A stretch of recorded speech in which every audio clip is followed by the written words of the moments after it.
It's wonderful to see all of you. It's really pretty overwhelming. And I want to thank Agenia, Sarah, Hal, and Tony for their generous remarks, and the foundation for this award named for Nelson Andrews, my mentor and my friend. Some people have a building or a bridge or a street named after them, but this award is perfectly named for a man who helped shape Nashville into the great city it is, and who focused his life on education, leadership, and civic responsibility. Nelson's example of community service and his zest for life were contagious, and he always ended his phone calls and his emails with, "Be of good cheer." I admired Nelson greatly and loved his quotes and colorful stories.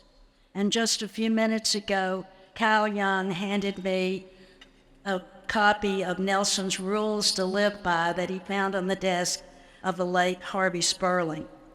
And Nelson's rules were: act with integrity, show up, do your best, stay positive, make something happen, and be a giver.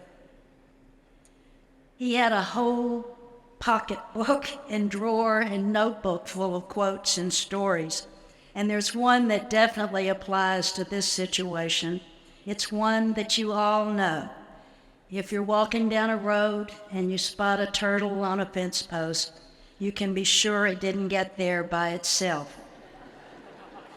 Like that turtle, I'm blessed to have had the influence, encouragement, inspiration, and assistance over the years from my family, role models such as Nelson and the previous 20 recipients of this honor, and you. Working alongside so many of you has been and continues to be a joy. If Nelson were here today, he'd be proud that we're celebrating outstanding teachers, school leaders, as well as the 3 accomplished friends, Susan West, John Drake, and Charles Starks.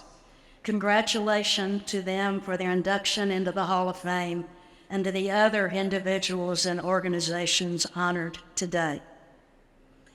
Nelson would also have encouraged us to keep up the good work, just as he did until 2 weeks before he died of leukemia in 2009. He often told a story about a city slicker and a farmer to illustrate the point of keeping up the good work, and I'll tell it to you someday when we have more time. But suffice it to say, whenever I ponder my next move and how best to keep up the good work, one thing that rises to the top is education, specifically increasing childhood literacy.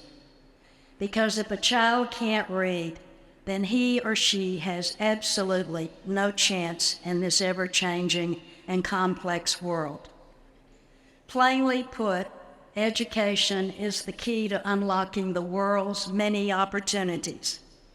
And it's our civic responsibility to make sure that Nashville students have the skills and the knowledge they need to recognize and explore any opportunity presented.